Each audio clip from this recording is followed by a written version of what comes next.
Hello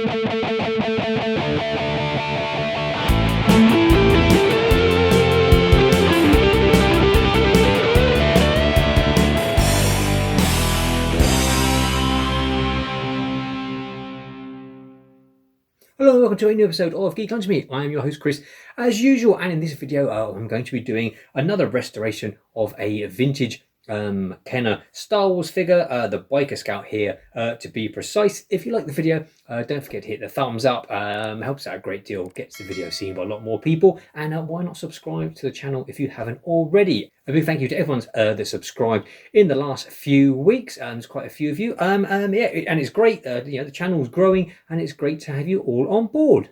So the Biker Scout, absolutely fantastic design, one of my favourites. And of course, it's very apt because it is the 40th anniversary of Return of the Jedi. And possibly, if I get my timings right, depending on how long he takes for the hydrogen peroxide to work on the yellowing, then maybe this video might even get posted on May the 4th. So if you're watching on May the 4th, happy Star Wars Day. If, of course, you're watching it sometime in the future, have a good day as well. It's always a good day to watch a Star Wars movie. So this Biker Scout, as you can see, he's absolutely filthy. He's encrusted with all sorts of gunk and dirt. It looks like the Ewoks have been using him as a latrine or something. He's obviously been stuck on Endor for a long time. So it's about time he was cleaned up so he could rejoin the ranks of the Empire. So if you've seen any of my restoration videos before, you'll know the first thing that we're going to do is give him a bath. I've got my trusty old toothbrush, so he'll be getting a good scrubbing in some hot soapy water. That's probably going to make him look 100 times better straight away. And then we've got some yellowing, looks like some yellowing on the front of the torso and on his back. As I've said before, you'll find the plastics, the arms, the legs and the torsos tend to be made out of different plastics. Now, on some figures, you'll find the arms and the legs will go yellow, and on a lot of them, you'll find just the torsos go yellow. This one just looks to be the torso, so he would, of course, be getting his very own Bacta tank of hydrogen peroxide. You can buy this in the shops here in the UK. I got this in Boots the Chemist. It's about £1 a bottle. I think that's 2 bottles worth in there, which would be absolutely fine for doing this. You can get it on eBay. If not, or try your local chemist. It's basically the stuff that you can use it for cleaning out cuts and wounds, and you can gargle. You can gargle with it as well. I mean, it smells disgusting. I wouldn't want to be gargling this at all. I have in a few of my videos in the past, some people mentioned in the comments about you should be wearing gloves with it. I mean, as I say, it's used for cleaning cuts, and you can gargle with it. You can stick it in your mouth. So for them, literally, I'm going to be plonking him in, pulling him back out. If you want to wear gloves, by all means, it will find all of your cuts. If you've got little cuts in your fingers, it will sting, but I mean, it will clean and get all the germs out of them. But yeah, hydrogen peroxide. So if you want to use gloves, feel free. So if you've seen any of my restoration videos before, you'll know what's coming next. We get my trusty old toothbrush, and he's off for a bath in the kitchen sink.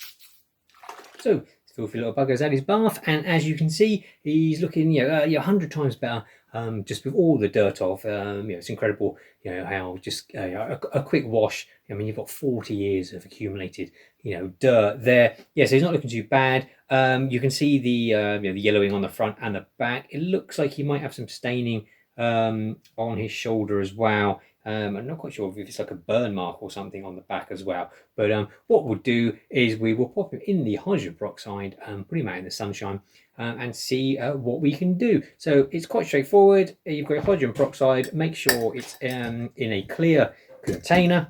You literally just pop the figure in, close it up, stick out in the sun. The ultraviolet rays of the sun will do their thing with the hydrogen peroxide. You'll know when it's working. You'll see a lot of bubbles and things start to form around the figure. In the UK, obviously, we don't get a great deal of sunshine here, but it is actually been quite nice weather today. So we'll pop them out for a few hours and see how we get on.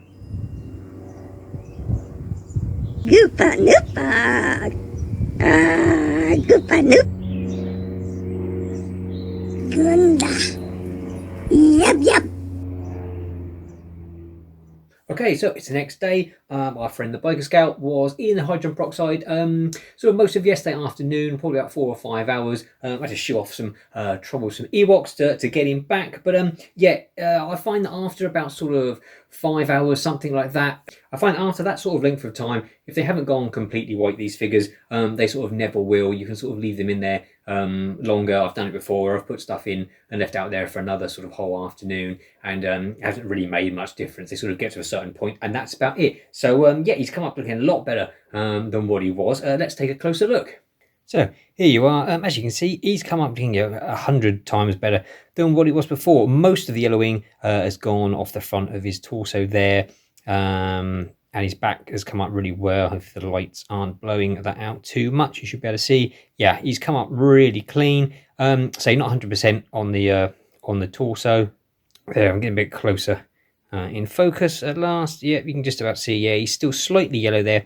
This bit on his shoulder pad here, along with this sort of brownish off-color bit here, and here on the sort of holster part, they look like burn marks. I think someone has gone at this with a magnifying glass or a cigarette lighter at some point. Maybe someone was torturing him to get the location of the hidden Imperial base. But yeah, those are burn marks, and there's not really much you can do about those. There are some sort of paint flecks here on the ends of his fingers, as you'd expect, and here, like on his butt. Now, obviously, you can leave it like that. He's perfectly displayable as is.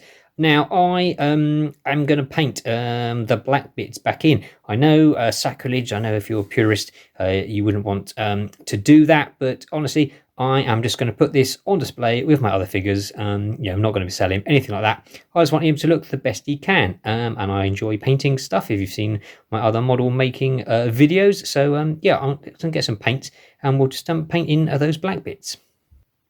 Okay, so what I've done here, the finish on these figures, it's a sort of satin finish. It's not massively glossy, but it's not matte either. So what I've done, I've just mixed some gloss black I had and some ordinary sort of matte acrylic. I think these are Citadel colours.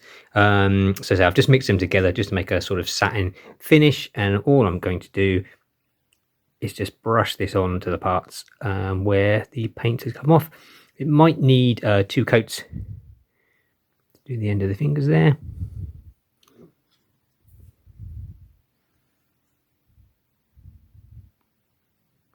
On his fingertips there, and yep, he is all good to go. We'll leave him to dry, and then I suppose all that's left, here's some beauty shots of him and his speeder bike. Thanks for watching. Hope you enjoyed the video. Until next time, eat geek and be merry.